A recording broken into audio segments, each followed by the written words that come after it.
Well, hello, my fellow psychopaths. KB Knight here. Monsters. Do they really exist? I guess it depends on what you consider a monster really is. Scientists discover new species every year, some understandable, and some just bizarre. However, being bizarre doesn't make it a monster. Or does it? I spoke to a guy with an unbelievable story he was just dying to share with me. And as I sat with my ears wide open, I knew this was the answer to my question. My name is Kevin. Let me start off by saying I was never a believer in things like the paranormal, Bigfoot, or any of that jazz. Growing up, I was the youngest of 6. I looked up to my older brothers and sisters, as the youngest should. They have been there before, made their mistakes, and learned a valuable lesson from them. I wasn't a follower, but I kinda shared my other siblings' beliefs and all. As I got older, I always made my own decisions, and I would form my own beliefs, but use their experiences as a foundation to grow upon. And let me tell you, they did not believe in shit that they could not see with their own eyes, or touch with their own hands for that matter. Basically, it was black and white with them. Either something exists because of hard, undeniable evidence, or it did not. No room for the in-between. Nah, not in our book. Fast forward, I was 20 years old with the maturity of a 40-year-old. So I've been told. Whenever I would hang out with my pals, even the ones who had me beat by 2 to 3 years in age, they always looked at me for guidance or better decision making. My usual group consisted of 5 of us. We knew each other since grade school, 4 boys and 1 girl. Every vacation, we were together. Every trip to Kings Island, which by the way is one of the best amusement parks in the world, we were together. Every ghost adventure, you guessed it, we were together. And with that, I was the group skeptic. April, the oldest of the 5, and like I said before, the only girl in our tight little circle, was destined for fame. And let me tell you, she definitely had the Hollywood look. She was 25 and drop dead gorgeous. Even though we all grew up with her and considered her as one of the fellas, we wanted to wife her. And even though we, as in the 4 guys of the group, never discussed this, we all knew we were in competition with each other to win her love. April was multi-talented. She was a beast at swimming, surfing, skiing, gymnastics, you name it, she was probably a beast at it. It was like fear did not exist with her. But what truly made her different was her unconditional love for the supernatural. And she knew I was a skeptic. Yeah, I definitely lost brownie points there. She was an avid ghost hunter. Well, that's what she liked to call herself.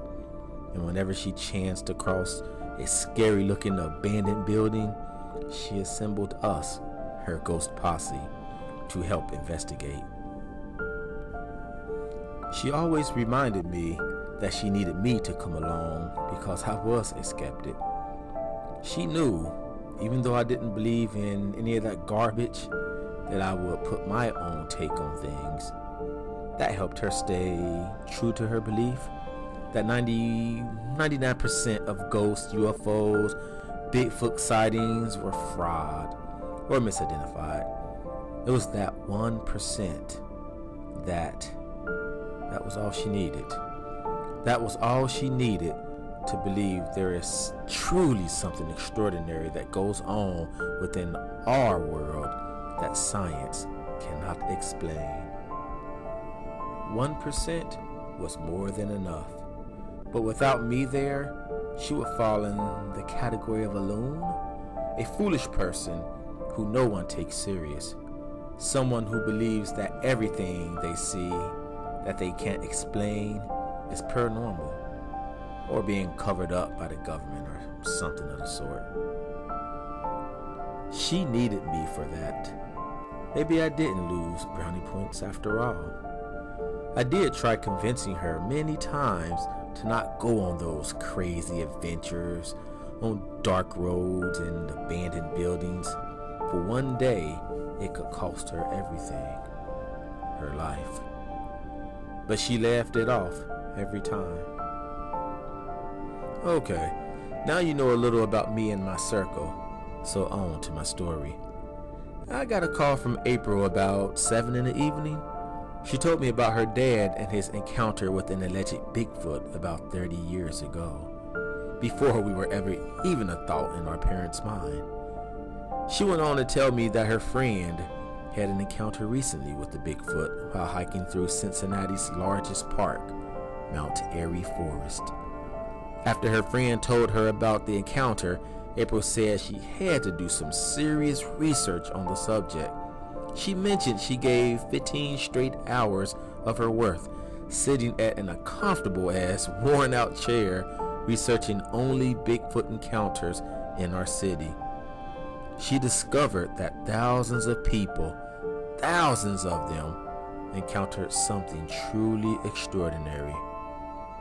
But it was not a Bigfoot.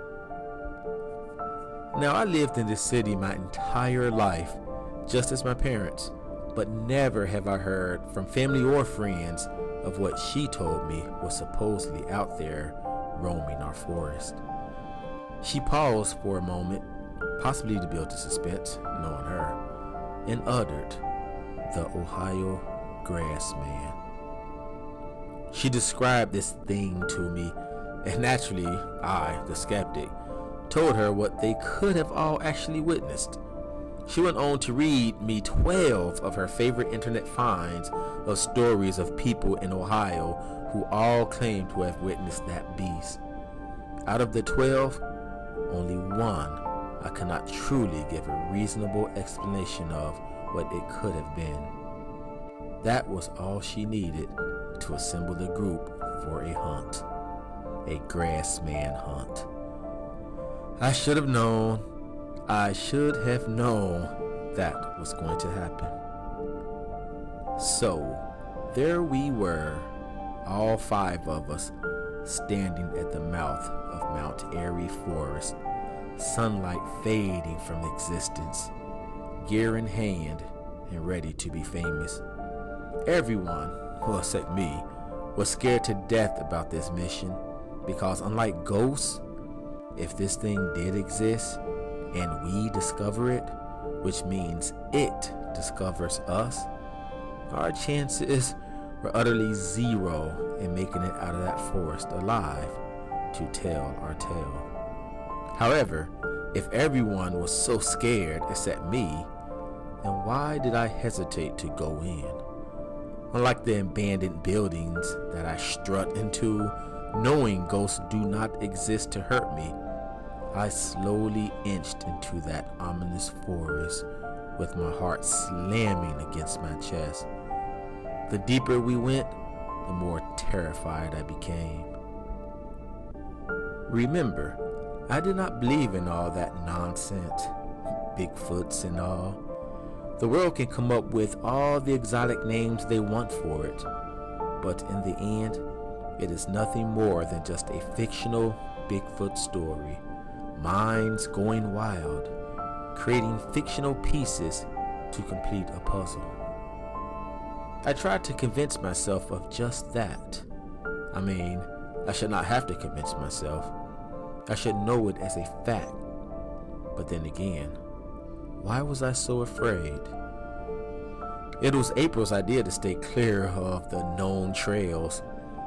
If this thing did exist, and it wanted to remain incognito to humans, it would definitely veer away from any trail where at any moment a human can venture upon. She knew by going at it this way, we would catch it by surprise.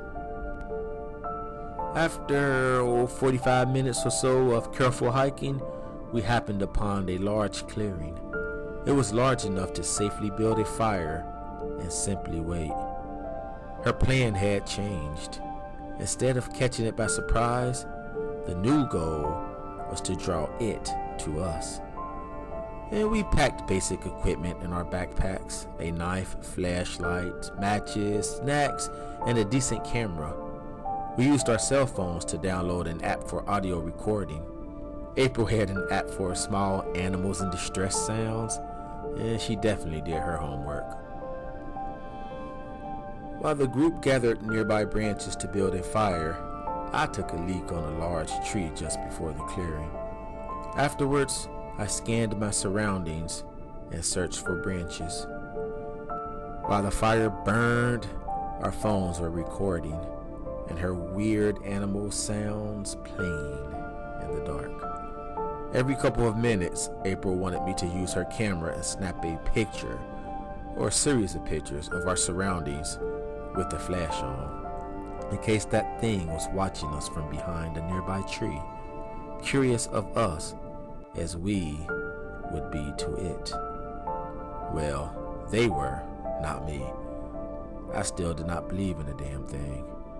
However, there was still that one internet find she read to me, the one I could not give a reasonable explanation of what it could have truly been. That was replaying in my head over and over. Okay, so here is the reason why.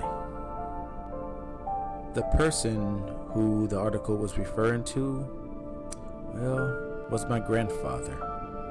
I did not tell April that part, but it's true.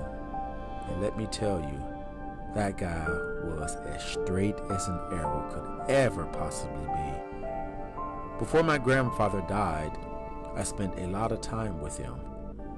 I once saw a man drop his wallet at Kings Island. I was about 10 at the time.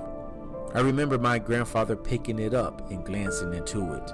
It was full, and I mean full of money. I've never seen that much money in my life. I mean, we were not poor.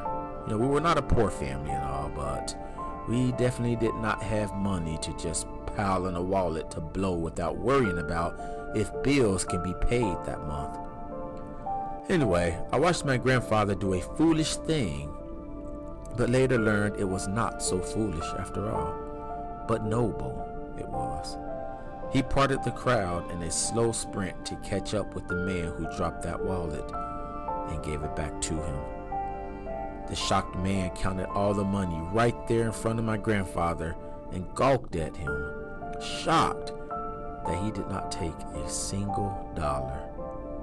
He tried to give my grandfather a $100 bill, but he refused to take it.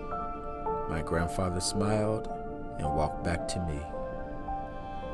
His payment was doing the noble thing, and boy did he look happy doing it. I only tell you this so you can truly understand the type of man he was. Rest in peace. So, to hear April tell me about this man, my grandfather, who was interviewed about his encounter with the Ohio Grassman in his own backyard one early morning while going to work, I had no choice but to believe in that 1%. My grandfather's old house, by the way, the backyard, led straight into Mount Airy Forest. Okay, so there I was pondering about what I would do if I actually encountered this thing when we heard a screaming like howl in the distance. It was like something straight out of a Hollywood horror movie. I cannot begin to describe what it sounded like. All I can say, it was so unearthly, so not known to man's ears. We heard it again and again, closer and closer.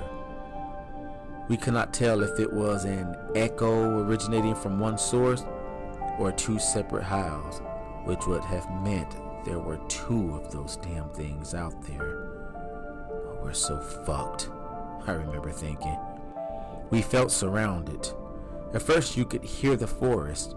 You know what I mean? Like the natural sounds of the forest and all its little inhabitants.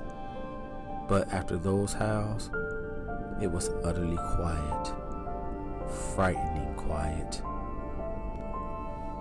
It was no more than a few seconds later when I saw it.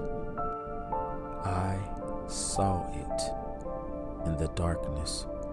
Something darker, shaped like a massive body of some sort, standing next to the same tree I took a leak on.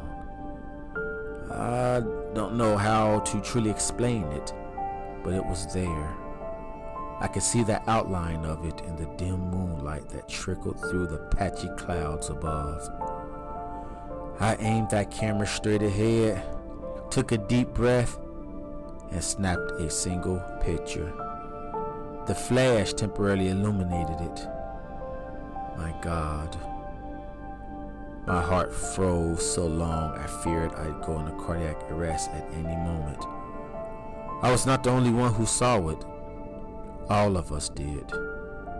And let me tell you, whatever that thing was, it was fucking massive. Its chest was impossibly wide. In its height, it would tower over a bear. I remember learning that only a small handful of black bears were in Ohio, let alone Cincinnati. And they're usually anywhere from 5 to 7 feet standing upright. But this damn thing, no. This thing towered over 7 feet. If that monster was a bear, it could only have been a Kodiak bear. And Lord knows they are only found near Alaska. So, with that being out of the way, what the hell was it? It was covered head to feet in a messy, long, stringy-like hair. The face, although it was partially obscured by the large branch that protruded from the same tree it stood by, looked somewhat human. An ape. I know what you're thinking. How could I have seen so much detail within only a flash of light? I do not know how to answer that or anything. I don't know. I just don't know. Other than time appeared to have gone really slow in that moment. When someone tells you their life flashed before their eyes when they nearly avoided a catastrophe, there is some truth to that. Anyway, I remember that tree that thing stood next to. It was the same tree I took a leak on before we started the fire. And that branch that partially obscured its face, I remember that too. It was directly over my head, way over my head.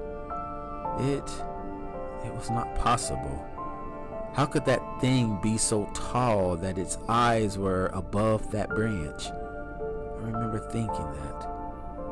I could not have jumped high enough to touch that branch to save my life. I did not really know what to do in this situation, but what I did know was if we ran, the chances would be high that we would look like prey. However, if we stood our ground, that stare down just might end in a stalemate. I whispered to everyone to not panic, do not make a sound, and for the love of God, do not run. As I said before, they always looked at me for guidance, leadership if be. So I knew, as scared as they were, they would listen and do as I said. We outnumbered that beast, at least I hoped, and I was using that as our ticket out of there. I prayed to the God I did not believe in that it would stand down, knowing it was outnumbered, and walk away. But it did not. It just stood there, silently, watching us, waiting for us to run. The stench of that damn thing, I will never forget it, not ever. And then it happened. Oh, I could not believe it happened. Out of all people, April broke down. She cried out in terror and ran like hell, disappearing into that forest. She ran. She fucking ran. Oh, I knew at that moment we became the prey.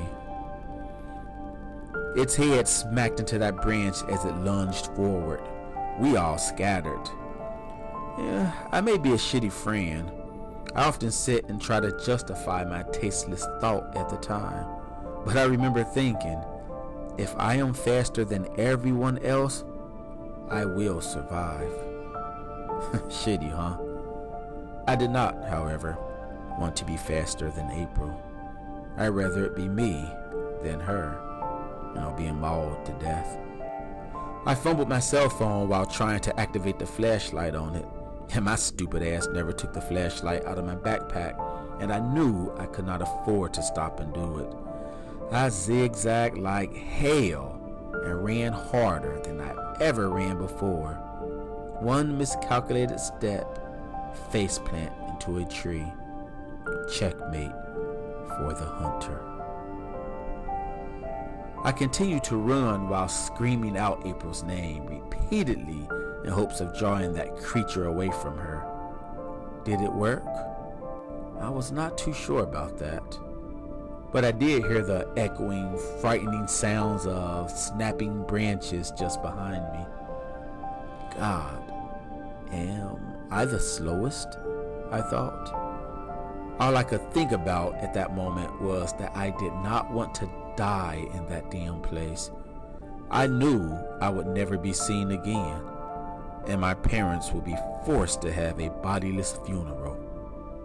Yeah, I know that's not a word and all, but, I'm merely telling you what I was thinking at that moment. At last, I saw lights on a pole. I knew I was nearly out of that evil fucking forest. I was thrilled to have made it that far, but I was still so terrified. I remember thinking if it was going to end like the movies, with me making it out of the forest just a couple of feet, only to be dragged back in, kicking and screaming. I do not know if it was my nerves or not, but I truly believe that thing was right on my ass the whole time.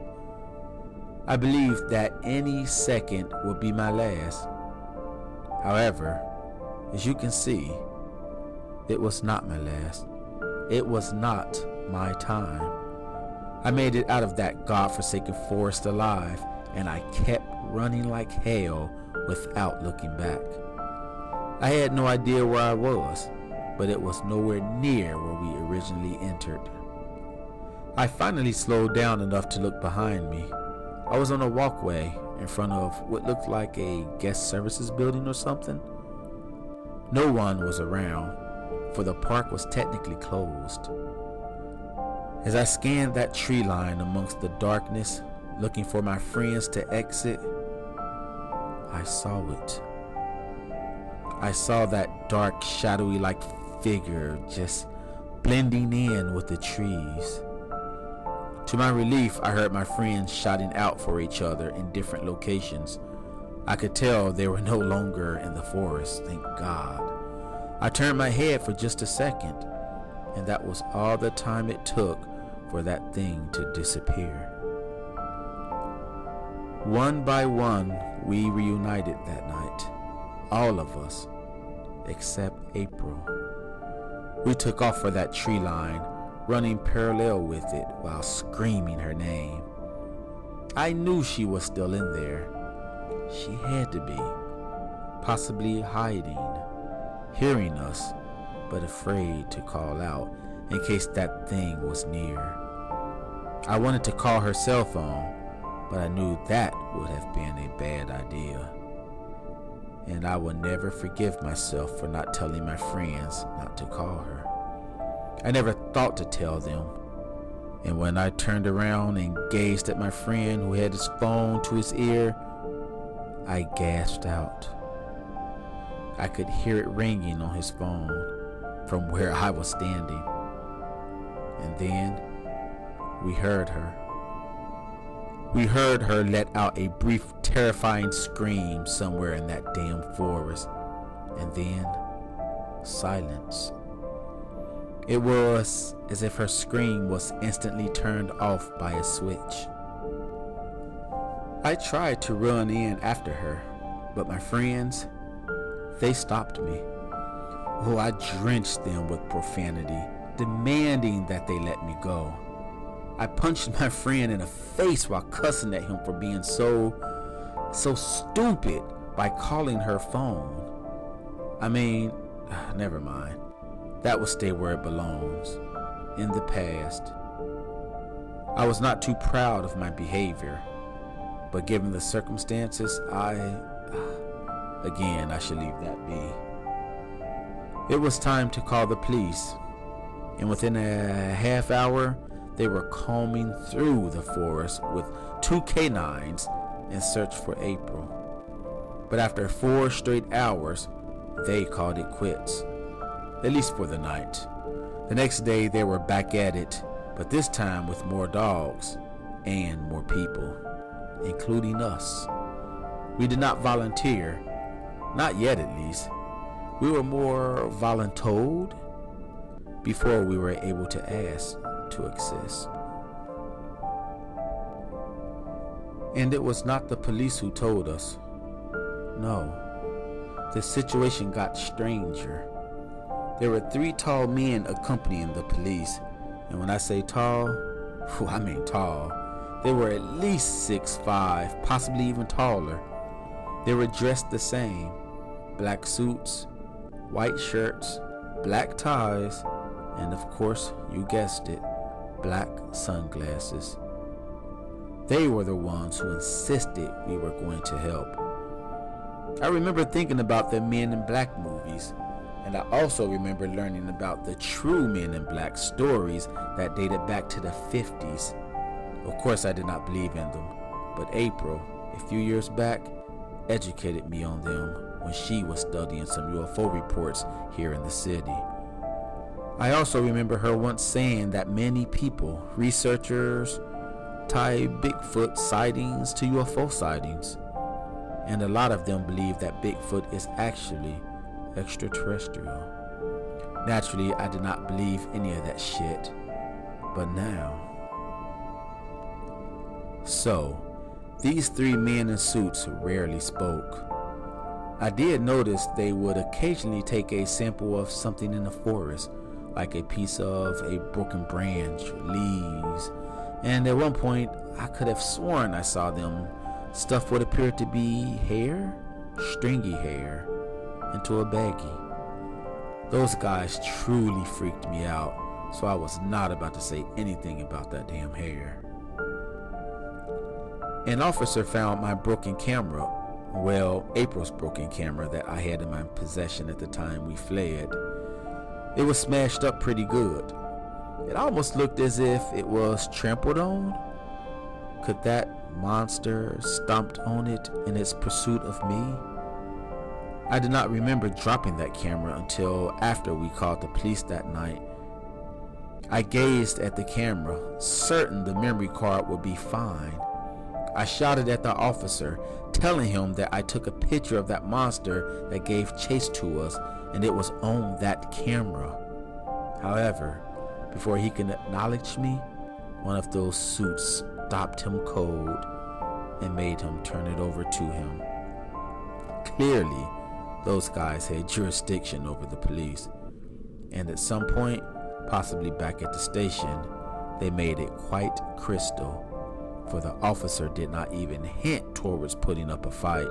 He turned it right over.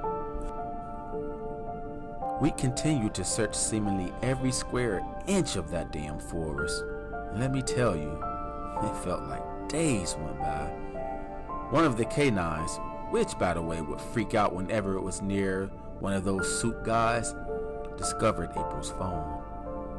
It definitely had her scent on it, even blood. I nearly broke down in tears right there on the spot. I glanced over at my friend who made the poor choice of calling her, and nothing. So that phone, it too was quickly confiscated by those suit guys. Onward we went until finally reaching that clearing we were at when we first encountered the supposed Grassman. I pointed towards that branch that I remembered hitting its head on, and I told them about it. One of the younger officers said I was full of 3 shades of shit, that it was simply impossible even for a bear to hit its head on that branch. That officer, who made it clear to everyone that he could easily dunk on a regulation basketball rim, jumped up and touched it. He insisted without a doubt that branch was 10 feet high, and that he knows that height just as easy as being able to point out a yellow car and a row of black ones. Yep, he really came up with that on the spot, unless he was holding it in his discussion pocket, just waiting for the right day to use it. Those suit guys, all 3 of them, turned and looked straight at me for at least 10 seconds. It felt as if they were scanning me. Human lie detectors, if be. Then one of them made a phone call, and with an odd, monotonic-like voice, instructed everyone, even the officers, out of that forest. Within minutes of us exiting, 2 large unmarked trucks arrived. People who looked like they worked in a lab exited the trucks and were guided into the forest by those suits. Well, by 2 of them. The 3rd suit stayed behind, watching us. A high-ranking police officer drove us to the police station and drilled us with questions. I could tell that he did not only believe that we were the reason April was missing, but there was foul play involved. However, before we could defend our good names or even request for a lawyer, an officer opened the door and told the officer who was interrogating us to step out immediately. The moment he did, a suit entered. He never sat down. He simply gazed at us long and hard before requesting, in that same monotonic voice as the other suit, our cell phones. We could not understand why he was asking for them. My friends looked at me for guidance. I had this sick feeling in my gut that this suit was above any known law, and if we did not comply, we would probably have a deadly accident going home, or something equally devastating to our health, or perhaps our families. It was not like I had a feeling of this. I felt it, as if that guy told me without the aid of words. I know it sounds weird, but hey, this entire story is weird. I advised my friends to hand over their cell phones, and without another word, that suit left the room. We were in that interrogating room for the better part of an hour before someone came for us. It was that same officer who was initially interrogating us. I was like, here we go again, to myself, of course. But it was not, here we go again, actually. He told us to go home. Now, that did not make a lick of sense. My friend asked him if we were in trouble and if we needed to lawyer up. I asked if they found April. She was really the only thing on my mind. I was so worried about her. He looked at us as if he wanted to tell us something important, forbidden even. But instead, he told us that he had no damn idea what we were talking about, and that he did not know anything about a girl named April. My friend asked for his phone back and told him that one of the government guys took it not long ago. But the response was the same. He had no idea what the hell we were talking about. To this day, April has never been found. Her family did file a missing persons report, but nothing ever came of it. She is still classified as missing. As for our phones, we never got them back. Oh, and that patch of forest where all this mess started mysteriously went up in flames days after our encounter. They washed it clean, I remember thinking. they washed it clean. The fire was blamed on a lightning strike. I never understood how a lightning strike could occur without the presence of a storm. But hey, I'm not a scientist or one of those meteorologists or whatever the hell you call them. They never get it right anyway. On many occasions we asked the police about that day, but they denied any involvement, stating they were never called to Mount Airy Forest, let alone organized a search there. Washed it clean. That they did. I now keep an open mind about all things deemed unexplainable or impossible, whatever you want to call it. I even started my own business in researching the unexplained. And of course, I hired my friends, even the one who I blamed for April's death. But I forgave him. It was not right of me being angry at him. Our first mission, which happens to start tomorrow, find the Ohio Grassman and show the world that monsters do exist. Now that was some story. My question of the day: do you all believe that creatures like Bigfoot, the Grassman, the Yeti, and others alike exist?